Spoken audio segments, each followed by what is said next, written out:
چرا مهاجران در روسیه بیکار میمونند؟ السلام علیکم دوستان عزیز. بیایید در امروزه ویدیو درباره حل این پرابلم کمی گفته گذاریم. راستی من خود مهاجر هستم و چند سال تقریبا 8 سال در یک جا در کارهای وزنین کار کردم. بعدا باز 4 سال دیگر در همان جا خیلی در یک هفته 2-3 روزی همین طور کار کردم که خلاصه 12 سال پورا کار کردم. بیاید بعدتر درباره این کمی برای شما معلومات میدم. در بین مهاجران بسیار کاتگوریا است. بیایید از سبب وقت زیادی شما رو نگرفتن ما تنها کاتگوری ساختمان رو میگیریم، یعنی نفرهایی که دهچه میسازند، نفرهایی که کوارتیر ریمونت میکنند، خلاصه ساحه ساختمان رو. در بین آنها یک پرابلم اساسی است. چی خیل؟ مثلا اکثریت آنها یک ابیکت رو میگیرند، بچه‌ها میرن در اونجا کار میکنند و وقتی این ابیکت رو تمام میکنند تا یافتن دیگر کار چند روز بچه ها بیکار میمونند. بعضیشون پولشون رو میخورد که این چیز زمستان زیادتر به نظر میرسد. قریب اکثریت بچه‌ای که با همین کار سر و کار میکنید، یعنی شما خوب این رو میدونید. این یعنی یکی از سبب‌هایش آنها استفاده نکردن تکنولوژی و سایت‌های اینترنتی است. مثلا اگر شما حالا ابیکت دارید، معاش گرفته ایستادید، کارتون خوب رفته ایستاده است، اگر شما услуги авито رو مثلا یکی از سایت‌هایی که объявление کار یافتند استفاده برید، من باوری دارم که شما تمام سال بیکار نمیمونید. برای شما دشوار نیست. مثلا حالا ابیکتتون رفته ایستاده است و در یک روز همگی 5 SMS یا 5 звонок رو جواب دید.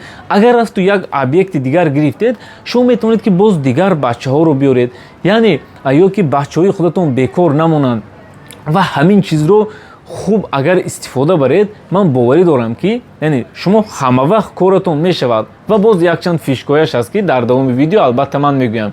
بیایید کوتاه درباره خودم کم ترک نقل کنم. من راستی سال 2010 ماه سپتامبر بود به مسکو آمدم. در یک завод کار میکردم. завод پلته میبرورد. در همونجا تقریبا 8 سال کار کردم که بنهایت کار وزنین بود و قدم های اولین خود رو، یعنی من چه خیلی به طرف بیزنس موندم.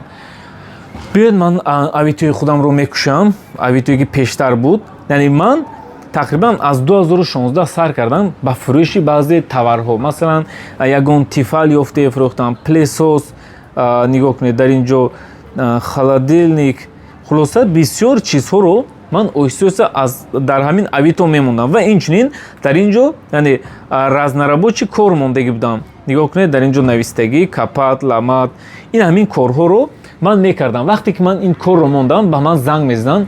مثلا یک دچه رفته اول کم کم در اونجا کار کردم، اویسوسا بچه ها رو بردم، کارهای زیاد شد. یعنی آخر بچه ها رو میبردم یک جای کار میکردیم، هم در завод کار میکردم هم در اونجا.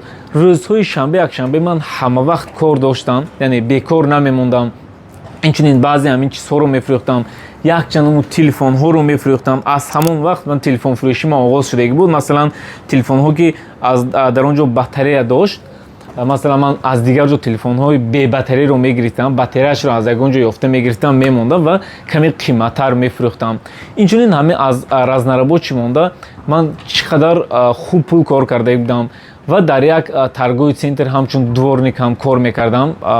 بسیار بچه کتیبان کار کرده بودن، خوب اونها میدونند. به نزدیکی با یک دو تاشون واخوردگی بودیم.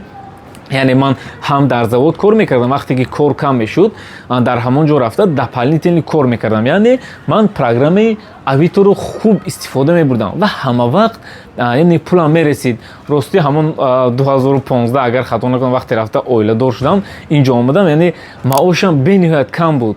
لیکن من توانستم که با اویله در همین جا زندگی کنم، هم در завод کار میکردم هم дополнительный اویتو رو استفاده برده بیزنس میکردم. خلاصه که همه وقت یعنی پولم میرسید. اکنون من برای چین رو گفته ایستادم، یعنی نفرهایی که شما هم همین اویتو رو اگر استفاده کنید، من باوری دارم که شما پولهای خوب کار کرده میتوانید. نفری که در همون ساختمان کار میکنید، یک بار اهمیت دید همون کارفرمایی که به شما کار رو میدهد، مثلا یگان نفر، اکثریت آنها همون 4-5 объявление موندگی هستند. کارها رو از همونجا میوان، سری هر یک کارشون 10% میگیرن. من یک چند نفرش رو میشناسم، ولی нигоҳ кунед ки нафаре ки технологияро истифода мебарад, программаро истифода мебарад ва 10% агар 5-6 объект дошта бошад, яъне пуле ки вай кор мекунад ва шумо он қадар меҳнате ки кор мекунед, яъне вай аз шумо дида зиёдтар кор мекунад. онҳо қариб 90% корашонро аз ҳамин программи Авито меёбанд. агар шумо ҳам ҳамин корро омӯзед, ман боварӣ дорам ки шумо дигар корро худатон промои ёфта метавонед. лекин ман ин чизро ба шумо зиёдтар тавсия намедиҳам. ман тавсия медиҳам ки ҳатман роҳҳои бизнес кардан аз Авиторо омӯзед. чун вақте ки бо Авито бизнес мекунед, дар Авито бениҳоят осон аст. ҳоло масалан донишҷӯ бошад, аз Авито кор карда метавонад. як историяшро ба наздикӣ фаҳмидам ки як донишҷӯ дар Авито магазин мекушад, камтарак магазинаш пеш меравад ва як соҳибкори дигар мебинад ки отзивояш хуб пешниҳод мекунад ва ҳамин мағозаро бо пули калон ба ҳамон соҳибкор мефурӯшад. яъне дар Авито вақте бизнес мекунед, пул кор кардан осон аст. нафарҳое ки бизнесмен ҳастед, дар маркетплейсҳо кор мекунед, шуморо ҳам ҳатман тавсия медиҳам.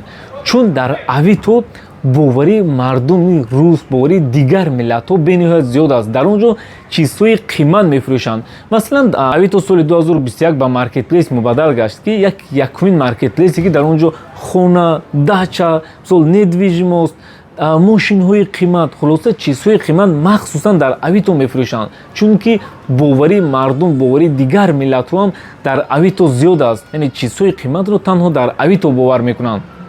аз ҳамин ҳисоб шумо ҳам ҳатман истифода баред. вақте ки товарҳои худро дар Авито мемонед, як плюси дигараш ҳамин ки шумо пулро саривақт мегиред. масалан товар рафта дар дасти клиент мерасад, пул аллакай дар картаи шумо мебиёяд. ё ин ки самавивоз мемонед, клиент мебиёяд товарро мегирад, пулро шумо наличӣ мегиред. аз ҳамин ҳисоб ҳатман ин чизҳоро истифода баред. вақте дар Авито шумо 4-5 магазин мекушед, шумо дар куҷое ки бошед корҳоятон пеш мерад, дигар озод мегардед. масалан чем аз бизнесҳое ки традитсионӣ мекунед, вақти зиёди шуморо мегирад. дар куҷае бошед, дам гирифта дар ягон лабои баҳр немхелиш мешинед, лекин корҳои шумо рафтан гирани телефонатонро мегиред, танҳо управлят мекунед, халос. нафарҳое ки дар ҳақиқат ин корро мехоҳед, мо барои шумо метавонем ки кӯмак кунем. специалистҳои мо аллакай миллион дар Авито оборот доранд ки яъне шуморо ҳам метавонанд ки ин чизҳоро омӯзанд ва дар як муддати кӯтоҳ ҳамаи ин чизҳоро омӯзед. мо дар курси Авито 3 тариф дорем: стандарт, премиум ва вип. яъне вақте шумо стандартро мегиред, аллакай хариду фурӯш бо Авиторо ёд мегиред. агар бизнесҳои калон карданӣ бошед, яъне метавонед ки боз яъне премиум ва випро интихоб кунед. агар шумо ягон объявление монданӣ ҳастед, масалан сантехник, электрик, гурзаперевоз, агар ҳамин хел чизҳоро монед, аллакай яъне ҳунари худро шумо метавонед ки тариқи интернет пеш баред. масалан аз тарифи стандарт. агар пулҳои зиёд хоҳед, албатта дигар тарифҳо. инчунин нафарҳое ки мегӯянд ки ман ин корҳоро намефаҳмам, беҳтараш аз пеш мехоҳам, барои шумо низ имконият ҳаст. метавонед ки аз офис омада ин дарсҳоро гиред ва нафарҳое ки дар ҳақиқат ин корҳоро омӯхтанед, ба ин рақамҳо муроҷиат кунед. маълумотҳои бештарро менеҷерҳои мо барои шумо мегӯянд ва хулосаи худро бароред. худованд ҳамаи шуморо нигаҳбон бошад. хайр.